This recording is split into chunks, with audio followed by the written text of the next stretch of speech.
kini? Wala ko na. May jara, kinakyan, dan may mayro. Kaya anong nangyura?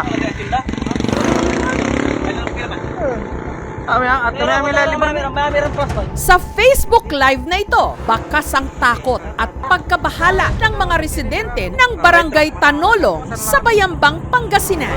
Nagagawa dyan sa katayon. Apurado na rin kami totoo dyan.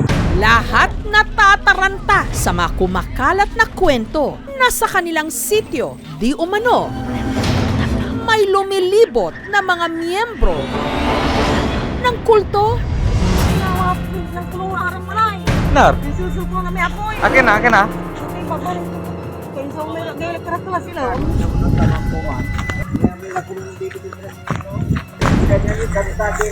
Nakaputi sila, tapos may kandila. At ang gumagala-gala raw sa kanilang lugar, ang siya rin daw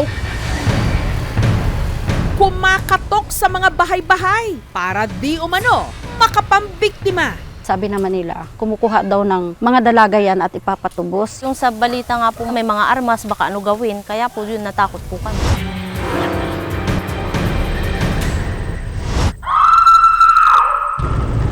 Kwento ng isa sa mga rumesponding tanod gabi nitong Martes nung nakatanggap sila ng tawag sa barangay. May lalaki daw na namataan sa may gilid ng maisan. Natakot sila dahil may mga bali-balitang kumakatok sa mga bahay. Ang humingi ng saklolo si Jovelyn. At ang sinasabing di umano kulto, nakaengkwentro pa raw nila mismo. Dire-diretso po sila nakahilera na may kandila po ba yun? Naka-white lang po sila ng t-shirt. Pero yung ulo po hindi po namin nakita. Yung mga kasama po namin, kumuha po sila ng armas po nila para sakaling may mangyari, makalaban po. Hanggang ang mga nakaputi, naglaho na lang daw na parang bula. Siguro sila mga kulto kasi bakit sila bigla-biglang nawawala? May jara, kinakyan, dan kunag mi. Ha? May mayro. Kaya anong nangyura?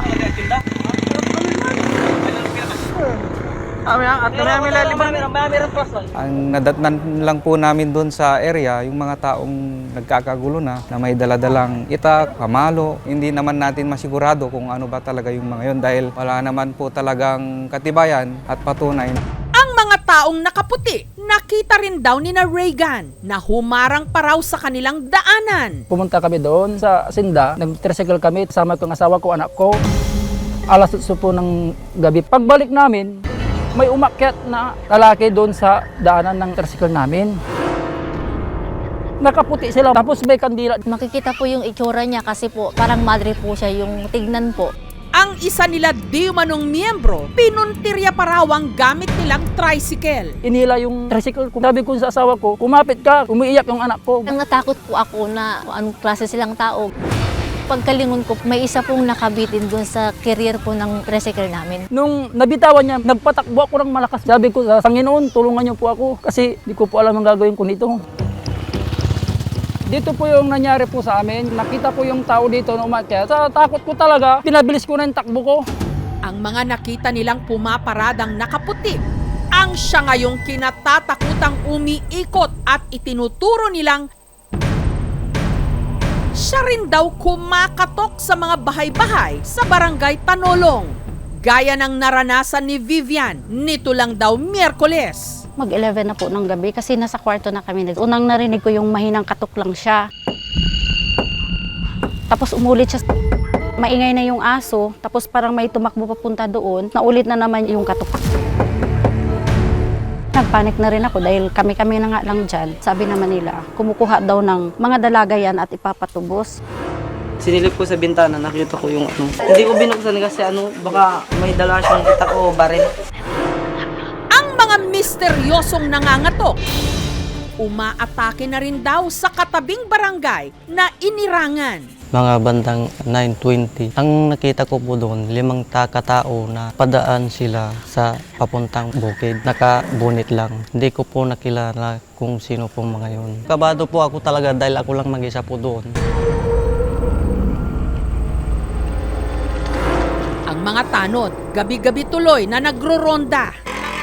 Sinasabihan kanila siraulo daw kami. Gawa-gawa lang daw po namin yan. Sabi ko, sana makaranas sila para malaman nila. Pero yung mga nakakaranas, takot na takot sila. Yung sa balita nga po may mga armas, baka ano gawin, kaya po yun natakot po kami. Ang takot ng mga tiga-Bayambang lalo pang tumindi nung kumalat na online ang videong ito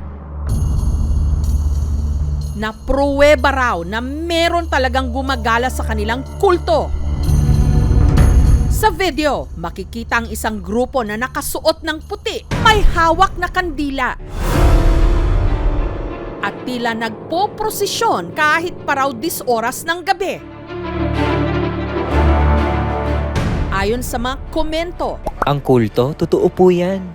May mga nagchat na din sa akin kagabi, meron nangyari katok bahay. Kumakatok sila sa bahay kung sino yung gusto nilang targetin. ang mga nasa video, posible raw na ang kinatatakutan nila ngayong kulto na nag-iikot at kumakatok pa sa mga bahay-bahay.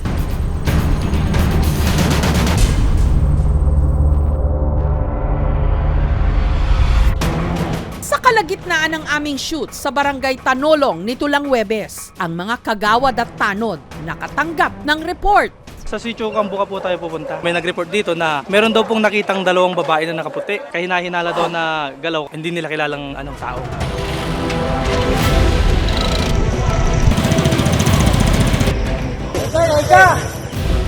Kitang-kita ko po silang dalawa. Opo. Parang yung isa po nakaharap sa akin. Nireport po kasi bali-balita ngayon dyan na marami pong kakatok sa bahay-bahay. Wala naman po kaming nabutan. Yun po yung hindi natin masigurado kung kulto po ba talaga. Para mabigyang liwanag ang punot dulo ng takot ng mga residente, hinanap ng aming team ang mga tao sa likod ng kumakalat na video. Hanggang natuntun nila ang isa sa kanilang miyembro na buong tapang na nagpa-interview. Opo, kami po yun. Gayunman, tahasan niyang itinanggi na isa silang kulto, kundi mga miyembro raw ng sekta. Kami po ay rehistrado sa SEC. Kaming munting paraiso ng Diyos Padre Eterno ay naninindigan na ang Diyos namin ay ang Dr. Jose Rizal. Nagsimula sa bayan ng Calamba, Laguna. Maraming uri ang Rizalista. Hindi naman pare-pareho ang pagkilala nila kay Dr. Jose Rizal. Ang pinakaugat po ng samahan ng Rizalista ay ang Ignacio Coronado, Dr. Jose Rizal, o yung matandang mahaba ang balbas. Yun ang aming Diyos Ama na sinasabi nga ng amin mga ninuno na si Dr. Jose Rizal pag-araw ay matanda, pag-gabi ay bata. So, sinasabi nilang kulto yon, ay yun talaga ang kultura ng amin mga ninuno. Kami ay kultura ng Pilipino. Nagprosesyon daw sila nung sila'y na-videohan ng nakaputi at may hawak na kandila na bahagi raw ng kanilang panata nito lang nakaraang buwan. Kumakanta lang po kami na may bit-bit mo na kandila at naka-white t-shirt po kami. Nag-uumpisa yan ng alas 12 ng gabi. Kailangan talaga kung sa dilim, mas maganda yung matahimik ang palibot. Ang hawak ko po is yung permit po namin during po ng aming prosesyon na 9 days. Hindi po kami yung kumakatok sa mga bahay-bahay po na sinasabi po nila. Hindi po kami kulto. Nire-respeto po namin yung ibang religion at sana po respetuhin din sana nila yung religion po namin. Pag sinabi mo kasing kulto, isa itong grupo o samahan ng mga tao na may iisang paniniwala. Kaya nagkakaroon ng negative connotation dahil sa pagiging iba ng kanilang pamamaraan. At minsan, sinasamahan ito ng mga kwento na mga katatakutan. Hindi negatibo ang isang kulto. Kailangan lang maging discerning kung ito bang grupong ito ay tama at matuwid. Pero sino nga ba ang mga misteryosong kumakatok sa mga kabahayan?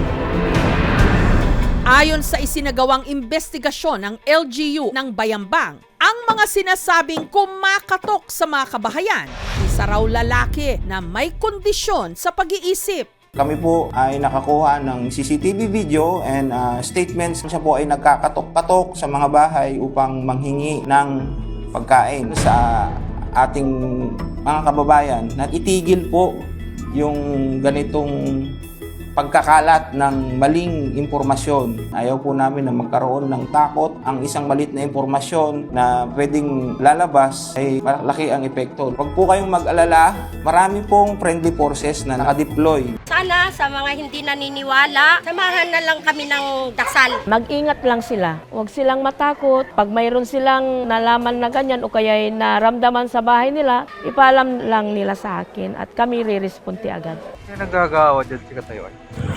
Apurado rara kami totoo dyan.